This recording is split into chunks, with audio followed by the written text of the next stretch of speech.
새해 복 많이 받으십시오. 2월 14일, 2월 둘째 주입니다.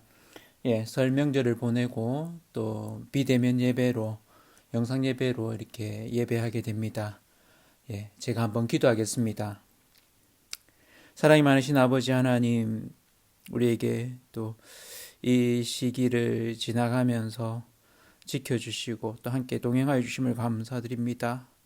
주님, 6월 둘째 주 설명절을 보내는데 예년 같지 않은 그런 설명절을 이렇게 보냈습니다. 그럼에도 불구하고 또 하나님을 기억하며 예배합니다.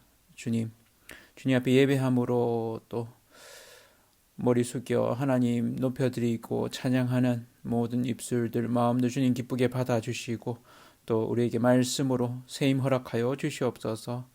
주님, 코로나19로 인해서 또 힘겨운 날들을 보내고 있지만 우리의 마음만은 또 하나님을 향한 기쁨과 또 감사가 넘쳐날 수 있도록 붙들어 주시옵소서. 하나님을 찬양합니다.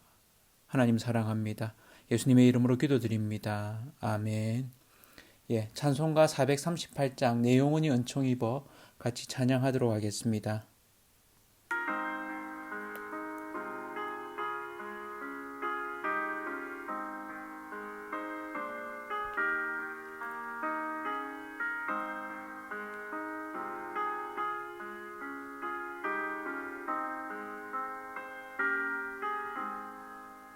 내 영혼이 은총 입어 중한 죄짐 벗고 보니 슬픔 많은 이 세상도 천국으로 화하도다.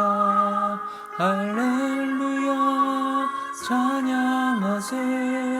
내 모든 죄 사함받고 주 예수와 동행하니 그 어디나 하늘나라.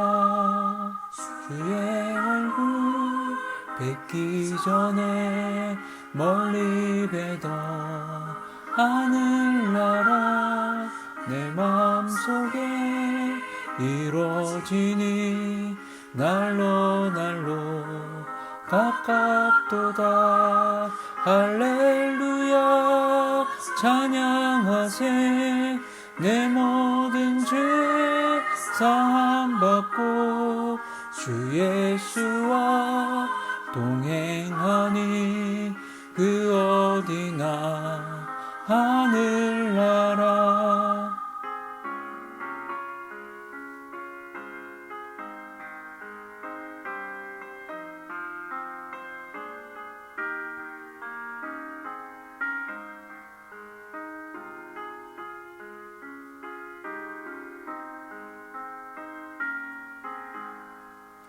높은 산이 거친 들이 저막이나 궁궐이나 내 주 예수 모신 곳이 그 어디나 하늘나라. 할렐루야 찬양하세. 내 모든 죄 사함받고 주 예수와 동행하니 그 어디나 하늘나라.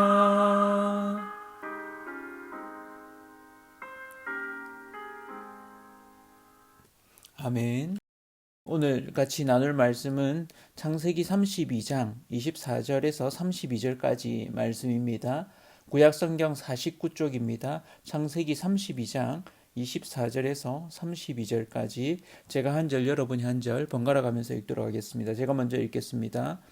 야곱은 홀로 남았더니 어떤 사람이 날이 새도록 야곱과 씨름하다가 자기가 야곱을 이기지 못함을 보고 그가 야곱의 허벅지 관절을 치매 야곱의 허벅지 관절이 그 사람과 씨름할 때에 어긋났더라. 그가 이르되 날이 새려하니 나로 가게 하라. 야곱이 이르되 당신이 내게 축복하지 아니하면 가게 하지 아니하겠나이다. 그 사람이 그에게 이르되 내 이름이 무엇이냐? 그가 이르되 야곱이니이다. 그가 이르되 내 이름을 다시는 야곱이라 부를 것이 아니요 이스라엘이라 부를 것이니 이는 내가 하나님과 및 사람들과 겨루어 이겼음이니라. 야곱이 청하여 이르되 당신의 이름을 알려주소서. 그 사람이 이르되 어찌하여 내 이름을 묻느냐 하고 거기서 야곱에게 축복한지라. 그러므로 야곱이 그곳 이름을 보니엘이라 하였으니 그가 이르기를 내가 하나님과 대면하여 보았으나 내 생명이 보존되었다 함이더라. 그가 보니엘을 지날 때에 해가 돋았고 그의 허벅다리로 말미암아 절었더라. 같이 읽겠습니다. 그 사람이 야곱의 허벅지 관절에 있는 둔부에 힘줄을 쳤으므로 이스라엘 사람들이 지금까지 허벅지 관절에 있는 둔부의 힘줄을 먹지 아니하더라. 아멘. 예, 오늘은 인생의 터닝 포인트를 맞이하라라는 제목으로 말씀을 나누도록 하겠습니다. 터닝 포인트라는 말을 들어보신 적 있으시죠? 예, 사전을 찾아보면 네이버 사전에 어떤 상황이 다른 방향이나 상태로 바뀌게 되는 계기 또는 그 지점을 터닝 포인트라고 합니다. 우리말로는 전환점이라고 하죠. 이 전환점이라는 말을 물리적 용어로는 이렇게 설명을 하더라고요. 정방향으로 움직이던 물체가 외부 힘에 의하여 반대 방향으로 움직이기 시작하는 지점, 가령 지구에서 위로 던진 물체가 최대 지점까지 올라갔다가 다시 떨어지는데 이때의 최대 지점을 전환점이라고 이른다. 이렇습니다. 터닝 포인트, 여러분 삶의 터닝 포인트가 되는 지점들이 있으시죠? 언제가 그랬던 것 같습니까? 나름대로 삶에서 터닝 포인트가 되는 지점들이 있습니다. 내 인생에서 전환점을 맞이했던 순간, 중요한 결정을 내릴 때이기도 하고 중요한 사건이 있기도 한 때를 말합니다. 저에게 터닝 포인트를 짚어보라고 한다면 내 인생에서 터닝 포인트가 된 지점, 예수를 만난 것, 또한 지금의 아내를 만난 것입니다. 그로 인해서 제 삶에 큰 전환을 맞이했습니다. 그 외에도 이렇게 여러 사건들이 있을 수 있는데 이 두 가지가 제 인생에서 중요한 터닝 포인트가 됩니다. 여기 인생의 큰 전환점을 맞이하는 한 사람이 있습니다. 그는 인생 자체를 싸움으로 여겼습니다. 그리고는 경쟁에서 이기는 것만이 성공이라고 여겼던 사람입니다. 그 이름 뜻이 속이는 자, 발 뒤꿈치를 잡는 자라는 뜻을 가지고 있는 야곱입니다. 그는 태어날 때부터 쌍둥이 형의 발 뒤꿈치를 잡은 것으로 유명합니다. 창세기 25장 26절에 보면 후에 나온 아우는 손으로 에서의 발꿈치를 잡았으므로 그 이름을 야곱, 발꿈치를 잡았다는 뜻이라 하였으며, 그리고 그 형의 장자권을 팥죽 한 그릇에 얻었습니다. 어머니와 작당하여 아버지의 축복을 형으로부터 가로채기도 했습니다. 형의 분노를 피해 하란에 있는 외삼촌 집으로 도망쳤습니다. 외삼촌 집에서 자기가 첫눈에 바라고 사랑하는 라헬을 아내로 얻으려다가 외삼촌의 속임수로 인해서 언니 레아를 먼저 아내로 얻고 7년을 또 일을 하고 라헬을 얻게 됩니다. 창세기 29장 20절에 보면 야곱이 라헬을 위하여 7년 동안 라반을 섬겼으나 그를 사랑하는 까닭에 7년을 며칠같이 여겼더라 이렇게 얘기합니다. 그러다 보니까 아내끼리의 사랑의 경쟁이 있게 됩니다. 그리고 나중에는 자녀 낳는 경쟁에 야곱이 중심축이 되기도 합니다. 그렇게 야곱은 레아와 또 그 여종 실바, 또 라헬과 그 여종 빌하, 이 네 아내를 갖게 됩니다. 그리고 그들로부터 12명의 자녀를 얻게 되죠. 그리고는 20년의 세월을 뒤로하고 도망치듯이 외삼촌 집을 탈출하여 나왔습니다. 결코 속임수로는 이길 수 없었던 한 수 위였던 외삼촌에게 혹독한 시련을 겪으면서도 이제 자유의 몸이 되었습니다. 그런 그에게 이제는 남부럽지 않은 재산도 생겼지만 가족도 생겼지만 마음에는 인생의 고달픔이 고스란히 박혀 있었습니다. 그 이유는 집으로 돌아오는 그의 마음이 이런 아내도 있고 자녀도 있고 짐승들도 많고 이래서 부유해졌지만 두려움이라는 그 그림자가 드리워져 있었습니다. 이유는 그의 형을 만나야 하는 일 때문이었습니다. 그가 사람을 보내서 이렇게 형을 보고 오라 이렇게 했는데 형이 400명이나 되는 사람을 거느리고 온다는 말을 들었습니다. 그러니까 두려움이 엄습한 거죠. 창세기 32장 6절에 보면 사자들이 야곱에게 돌아와 이르되 우리가 주인의 형 에서에게 이른즉 그가 400명을 거느리고 주인을 만나려고 오더이다 이렇게 말합니다. 이로 인해 야곱은 두렵고 답답함에 나름의 방법을 강구하죠. 그래서 무리를 두 때로 나눕니다. 그리고 앞에 형님한테 드리는 선물로서 여러 가축들, 짐승들을 이렇게 드립니다. 그리고 자신은 아내와 자녀들과 함께 뒤에 이렇게 두 팀으로 나누게 되죠. 그러고 나서도 약복 강가에서 아내와 자녀들은 먼저 좀 보내고 자기 홀로 남게 됩니다. 이 홀로 남은 시간, 그에게는 인생의 터닝 포인트가 찾아옵니다. 이 터닝 포인트는 그의 삶을 송두리째 바꾸게 되는 전환점이 되죠. 늘 싸움으로 점철되었던 그의 삶에 홀로 남아있는 이때도 어떤 사람과 날이 새도록 씨름을 합니다. 싸움을 하는 거죠. 우리 소위 말해서 재벌은 남 못 둔다고 하나요? 야곱이 홀로의 시간을 보내면서도 싸우고 있습니다. 누구랑 싸우는지도 모른 채 그렇게 싸웁니다. 그의 삶은 늘상 싸움으로 가득 차 있었습니다. 그렇게 홀로 남은 그 시간에도 누군가와 싸우고 있습니다. 그런데 이 싸움은 이전에 싸웠던 싸움, 이전에 경쟁했던 그 경쟁과는 좀 다릅니다. 여러분이 너무도 잘 아는 이 말씀이지만 이 말씀을 인생의 터닝포인트로 삼으시는 하나님의 이야기로 한번 보고자 합니다. 야곱의 씨름을 보면서 인생의 전환점을 맞이하는 야곱을 좀 같이 보고자 합니다. 그의 싸움처럼 우리 인생 역시 깊은 씨름 가운데서 터닝포인트를 맞이하기를 원합니다. 삶의 씨름 가운데 또 고민 가운데 하나님의 거대한 이야기가 야곱 개인의 이야기로 들어오는 순간이기도 합니다. 또한 하나님의 그 거대한 이야기가 나의 이야기로 들어오는 순간이 되기를 원합니다. 그렇다면 우리는 인생의 터닝포인트를 어떻게 맞이하게 되는지 이 야곱의 씨름을 보면서 두 가지 정도로 좀 살펴보고자 합니다. 그래서 우리 삶이 하나님이 꾸려가시는 그 놀라운 이야기 속에 있다는 것을 좀 발견하는 시간 되기를 원합니다. 첫 번째로는 인생의 터닝포인트는 나의 민낯을 볼 때 찾아오게 됩니다. 야곱은 한 사람과 날이 새도록 씨름했습니다. 창세기 32장 24절에 보면 야곱은 홀로 남았더니 어떤 사람이 날이 새도록 야곱과 씨름하다가 그가 홀로 남았을 때 그의 마음에 가득 채운 두려움, 답답함, 고민, 씨름에 잠겨 있었습니다. 그러나 하나님이 천사를 보내셔서 그와 씨름하게 하시죠. 야곱은 유약한 자라는 이미지가 좀 있죠. 늘 어머니 옆에 있고 에서가 들로 산으로 이렇게 나가는 것에 비해 야곱은 좀 유약한 이미지가 있습니다.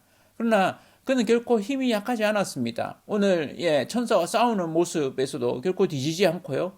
라헬을 처음 만났을 때 우물하게 큰 돌을 혼자 옮기는 모습도 또 외삼촌 집에서 일을 하는 모습에서도 건장하고 체력이 좋은 결코 지치지 않는 그런 모습들, 약하지 않은 그런 야곱의 모습을 볼 수 있습니다. 천사와 씨름하면서 천사가 그를 이기지 못합니다. 창세기 32장 25절 오늘 말씀이죠. 자기가 야곱을 이기지 못함을 보고 그가 야곱의 허벅지 관절을 치매 야곱의 허벅지 관절이 그 사람과 씨름할 때 어긋났더라. 이 허벅지 관절, 대퇴골이라고 할 수 있는데 엉덩이와 허벅지를 잇는 부분을 말합니다. 그 부분이 사실 약하거든요. 그 부분을 치게 되면 이게 이제 어긋나는 거죠. 그러면 이제 다리를 절게 되는 거죠. 야곱이 힘도 있었지만 또 한편으로는 그가 얼마나 마음의 고심, 씨름이 얼마나 컸는지를 좀 알 수 있기도 합니다. 천사가 야곱을 쉽게 이기지 못하는 부분, 그로 인해서 결국 야곱의 약한 부분, 허벅지 관절을 쳐서 어긋나게 만들므로 더 이상 못 싸우게 만듭니다. 그런데도 불구하고 야곱은 끝까지 그 절뚝거리는 다리를 가지고도 이렇게 싸웁니다. 이런 상황 가운데 야곱은 그를 보내지 않습니다. 그리고는 자신을 축복해 달라고 얘기합니다. 창세기 32장 26절이죠. 그가 이르되 날이 세려하니 나로 가게 하라. 야곱이 이르되 당신이 내게 축복하지 아니하면 가게 하지 아니하겠나이다. 그의 어쩌면 이렇게 처절함을 볼 수 있습니다. 그 마음의 두려움, 형의 분노에 대한 두려움, 그가 데려온 400명이 그의 머릿속에 가득 차 있는 것 같습니다. 이 말은 다른 말로 하면 나를 살려달라는 말로도 들립니다. 어디로든 피할 곳이 없는 그입니다. 외삼촌을 피해 고향으로 돌아왔지만 고향에는 형 에서가 분노 어린 눈으로 그를 대할 것이 뻔했기 때문입니다. 그가 달아날 때 봤던 형의 모습, 형의 축복을 가로채는 바람에 가만두지 않겠다고 씩씩거리면서 형이 그렇게 말했던 그 모습이 내리에 지워지지 않는 것이죠. 창세기 27장 41절에 보면 이렇게 얘기합니다. 그의 아버지가 야곱에게 축복한 그 축복으로 말미암아 에서가 야곱을 미워하여 심중에 이르기를 아버지가 곡할 때가 가까웠은즉 내가 내 야곱을 죽이리라 하였더니. 그렇습니다. 이 이야기 어머니가 듣고는 야곱을 도망가게 하죠. 반가이 맞아주기를 바라는 마음도 있지만 그렇지 않을 수 있음을 그는 알았습니다. 그 두려움, 20년이 지났지만 알 수 없는 거죠. 걱정과 답답함과 갑갑함. 그가 할 수 있는 일은 무엇일까요? 여태까지 했듯이 그가 또 싸우는 것입니다. 누군지 알지 못하는 이와 처절하게 싸우고 있습니다. 한편으로 참 불쌍하다는 생각도 듭니다. 그의 마음에는 평안이 없습니다. 그런데 그런 싸움 가운데 그는 무언가를 느꼈던 것 같습니다. 자기가 의지하던 힘, 그 힘의 근원, 자기 몸뚱아리. 그런데 그 몸의 약한 부분을 천사가 쳤습니다. 그리고는 더 이상 힘이 들어가지 않는 것을 느낍니다. 그런데도 불구하고 끝까지 물고 늘어집니다. 그건 뭡니까? 내 힘으로 할 수 없는 어떤 지점에 이렇게 봉착한 것이죠. 그리고는 그가 자기의 육신적인 힘이 아니라 의지적인 어쩌면 이제 기도인 셈이죠. 하나님께의 간구라고도 볼 수 있습니다. 그 천사가 그에게 묻습니다. 내 이름이 무엇이냐? 그러자 그가 대답하죠. 저는 야곱입니다.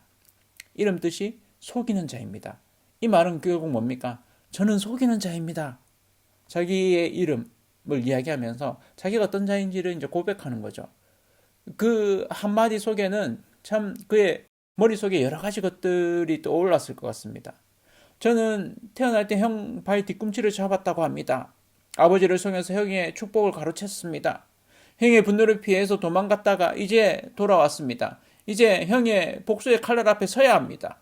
어찌해야 할지 모르겠습니다.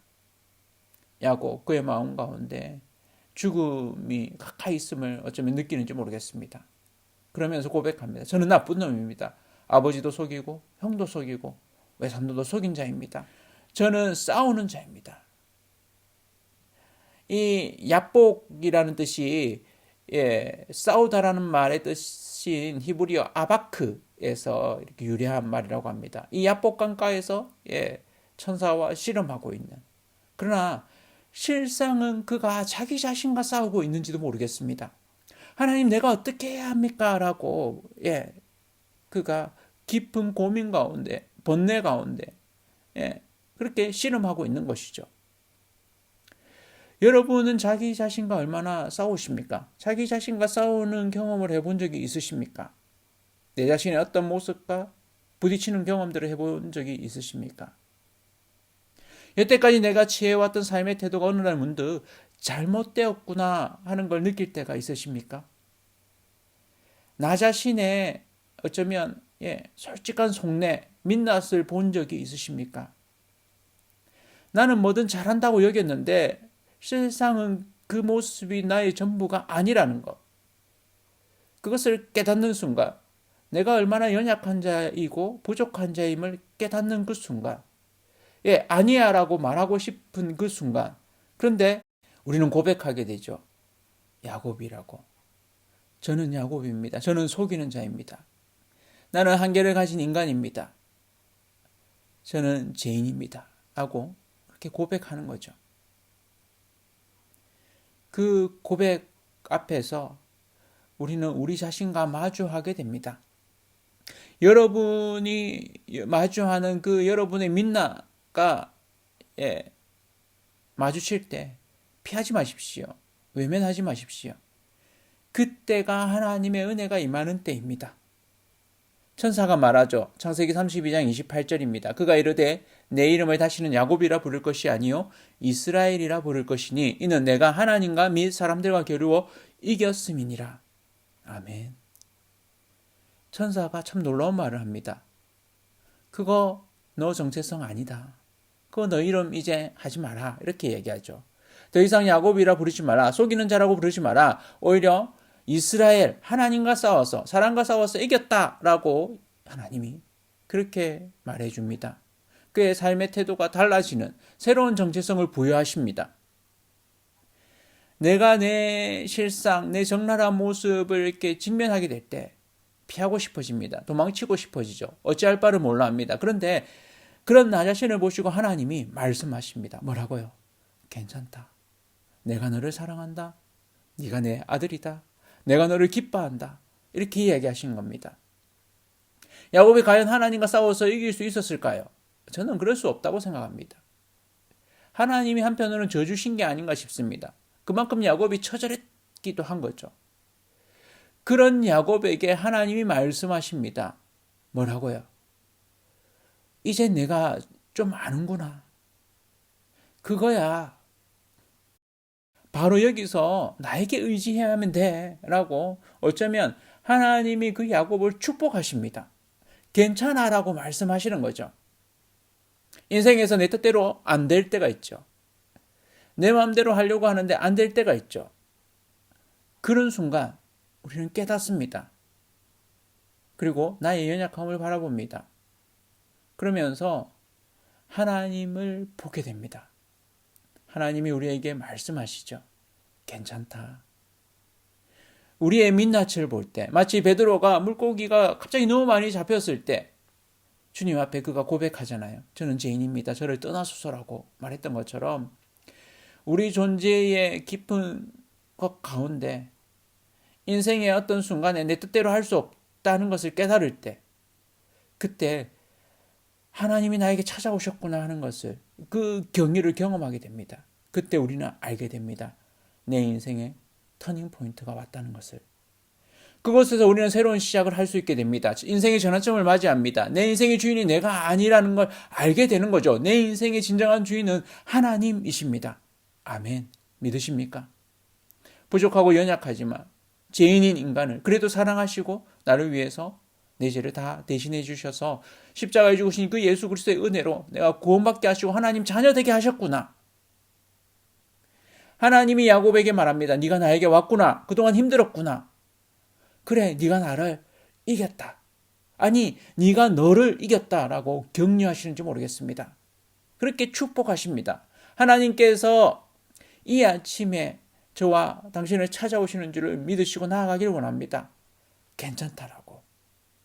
하나님, 제가 이렇게 연약합니다. 저는 죄인입니다. 라고 고백할 때, 그래, 네가 아는구나. 괜찮아.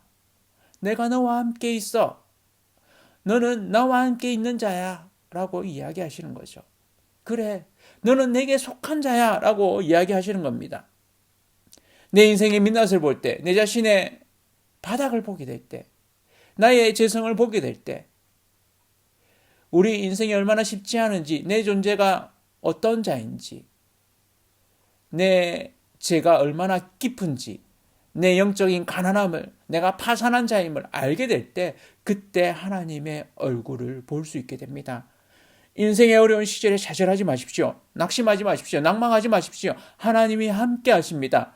나의 연약한 가운데서 하나님이 축복하십니다. 내 이름을 물으십니다. 그때 뭐라고 대답하시겠습니까? 하나님, 제가 여기 있습니다. 그런 우리에게 하나님이 먼저 찾아오십니다.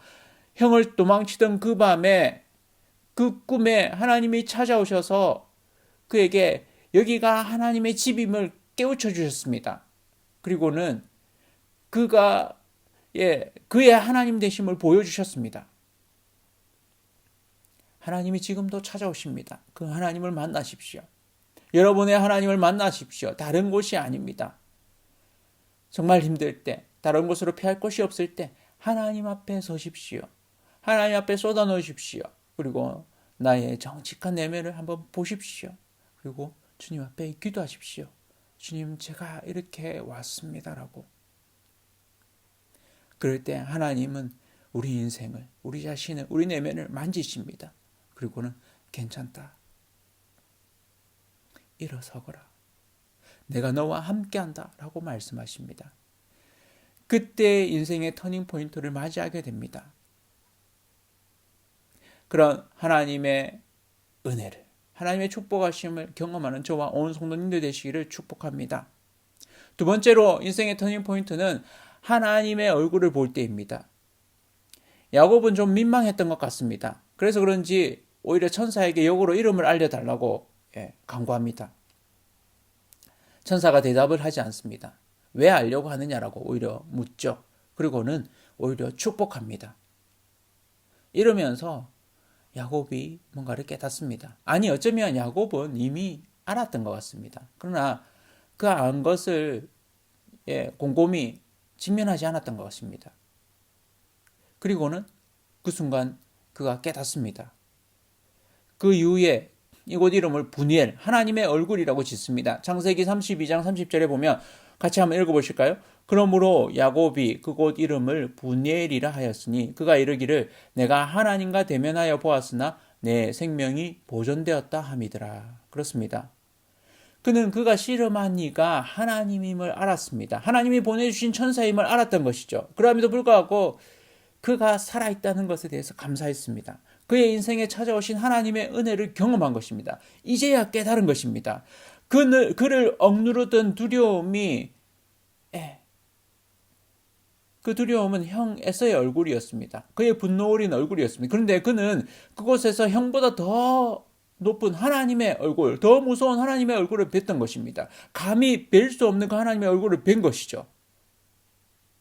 얼마나 두려운 일입니까? 여러분 누구를 가장 두려워하십니까? 여러분이 무서워하는 얼굴이 있습니까? 여러분이 잘못한 일이 있는 그 사람. 그런데 그 사람보다 더 두려운 분이 있다는 것을 아십니까? 그분이 바로 하나님이십니다. 우리의 모든 것을 다 아시고 우리를 구원하실 수도 있고 우리를 지옥에 가게 하실 수도 있는 그분. 두렵기도 하지만 보고 싶은 분. 무섭기도 하지만 반가운 분. 두려우면서도 친밀한 그분. 하나님이십니다. 야곱이 형의 얼굴을 마주했을 때 이렇게 고백합니다. 창세기 33장 10절인데요. 내가 형님의 얼굴을 배운 즉 하나님의 얼굴을 본 것 같사오며. 이 오늘 본문하고 연결이 되는 지점 같습니다. 하나님의 얼굴을 이미 배웠던 그의 마음 가운데 이제 무서울 게 없어진 겁니다. 그리고 형의 얼굴을 봤을 때 하나님의 얼굴이 떠오르는, 하나님의 얼굴을 대할 때 우리 속에 두려움이 사라지게 됩니다. 막연한 두려움, 숨막힘, 걱정, 근심이 사라지게 됩니다. 그리고 기쁨과 감사와 은혜가 찾아오게 됩니다. 야곱의 마음을 억누르던 그 두려움과 걱정이 어디로 갔습니까? 그의 인생의 터닝 포인트가 찾아온 것입니다. 어떻게 해요?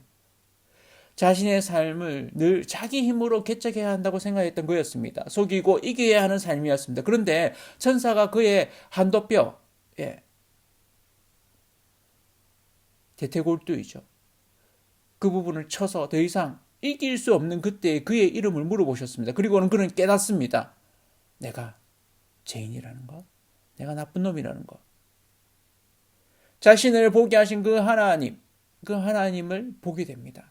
그리고는 인생의 의미가 싸움에서 이기는 것이 다가 아님을 깨닫게 됩니다. 하나님이 여기까지 함께 하셨구나 하는 걸 그가 깨닫습니다. 그 베델에서 하나님 앞에 그렇게 서원했던 것처럼 하나님 내가 살아서 아버지 집에 돌아오면 하나님이 나의 하나님이 됩니다라고 고백했던 것을 이제는 드디어 경험하게 되는 것입니다. 그녀의 손길이 여기까지 미쳤다는 것을 알게 된 것입니다. 하나님의 얼굴을 보게 된 것이죠. 하나님의 은혜의 얼굴을 본 것입니다. 그 용서의 얼굴을 보게 된 것입니다. 자기 힘으로 안 되는 인생의 문제를 해결해 주시는 하나님의 손길을 경험한 것입니다.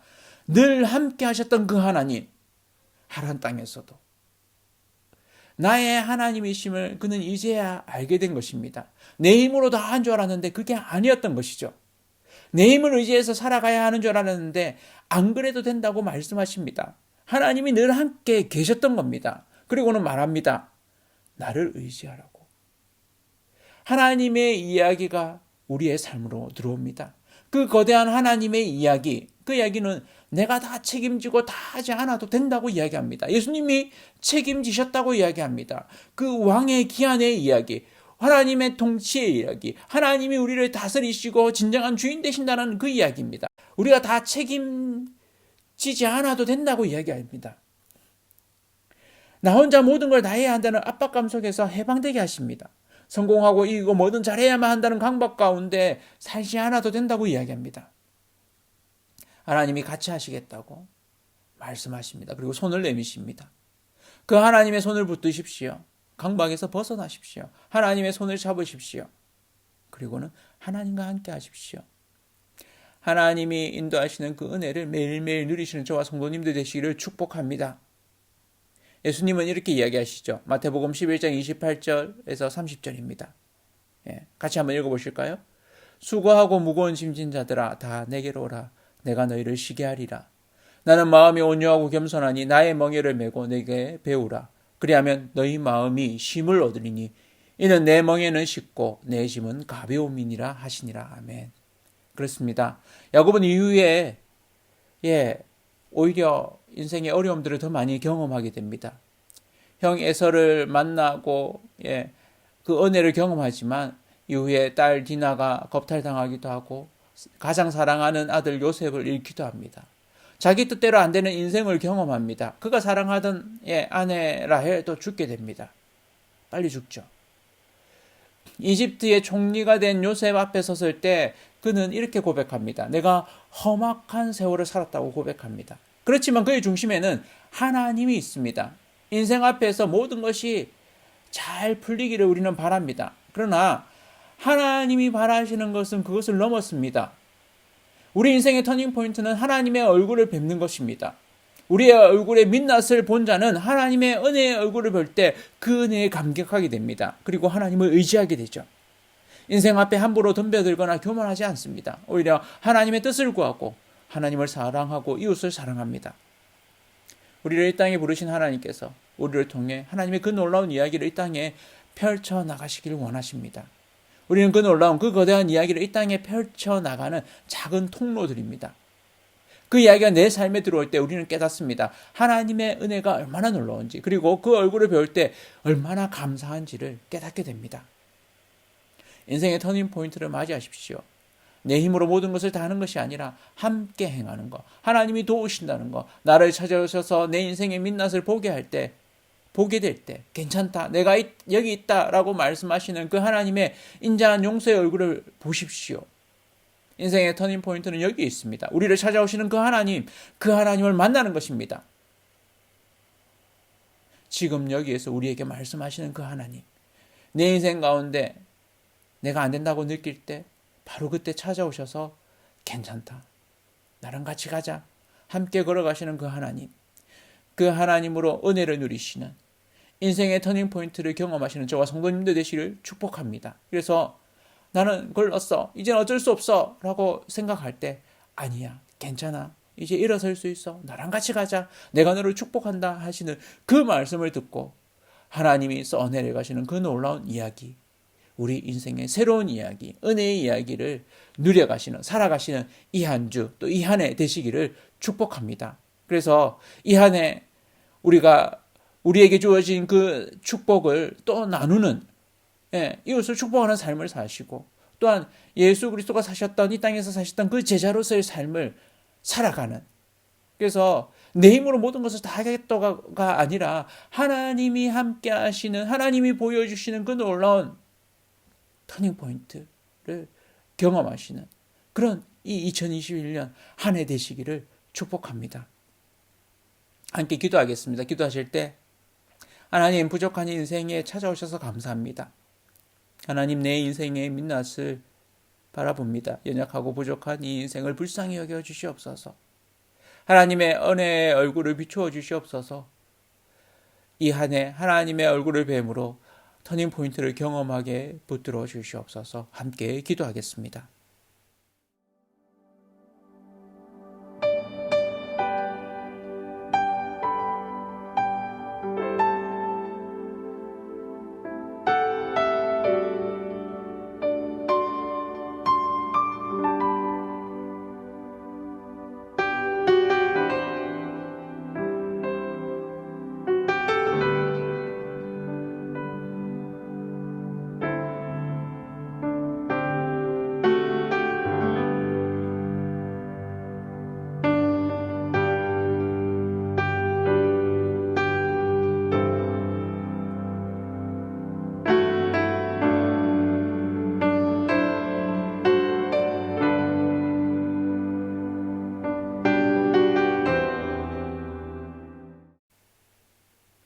제가 흥언기도 드리도록 하겠습니다. 하나님, 우리를 찾아오심을 감사합니다. 부족한 자를 하나님 자녀 삼아 주시고 하나님 동행하여 주심을 감사합니다. 코로나19로 인해 막막하고 답답한 인생을 살아가고 있습니다. 하지만 여기에 주저앉지 말게 하시고 우리를 찾아오시는 그 하나님을 맞이하게 하여 주시옵소서. 설 명절을 보내고 주님 앞에 예배합니다. 우리의 예배를 기쁘게 받아주심을 감사합니다. 매일매일이 주님을 만나는 기쁨의 예배되게 붙들어 주시옵소서. 하나님 작은 예물을 드립니다. 모든 것이 하나님으로부터 왔음을 고백합니다. 홀로 영광 받아주시고 드려진 예물이 하나님 나라와 영혼을 살리는 데 기이 사용되기를 원합니다. 각 가정과 개인의 필요를 채워주시고 풍성하게 하여 주시옵소서. 하나님의 도우심을 경험하여서 나누고 돕고 섬기는 삶 살 수 있도록 붙들어 주시옵소서. 우리 인생에 힘이 되시는 예수 그리스도의 이름으로 기도드립니다. 아멘. 축복 기도하도록 하겠습니다. 여호와는 내게 복을 주시고 너를 지키시기를 원하고 여호와는 그의 얼굴을 비추사 은혜 베푸시기를 원하며 여호와는 그 얼굴을 내게로 향하여 드사 평강 주시기를 원하노라. 아멘. 몇 가지 광고 말씀드리도록 하겠습니다. 오늘 비대면 예배로 드렸습니다. 다음 주는 대면 예배로 드리지 않을까 싶습니다. 주중에 한 번 더 알려드리도록 하겠습니다. 오늘 오전 10시 선데이 드림스쿨 줌으로 진행했습니다. 다음 주에는 상황들을 구체적으로 좀 알려드리도록 하겠습니다. 맥체인식 성경 읽기로 매일매일 성경 읽기 해나가는 기쁨이 있기를 원합니다. 성경이 읽어지네 양육 모임 월요일 오후 7시에 1층 도서관에서 있습니다. 셀리더 행복한 책 읽기 교실 준 모임 네 번째 모임입니다. 화요일 오후 8시에 있습니다. 셀 행복한 책 읽기 교실 북클럽 네 번째 모임 목요일 오전 10시 팀켈러의 탕부 하나님 4부로 진행하겠습니다. 한 주간도 하나님 말씀 가운데 또 하나님의 은혜를 누리는 그런 저와 온 성도님들 되시기를 축복합니다.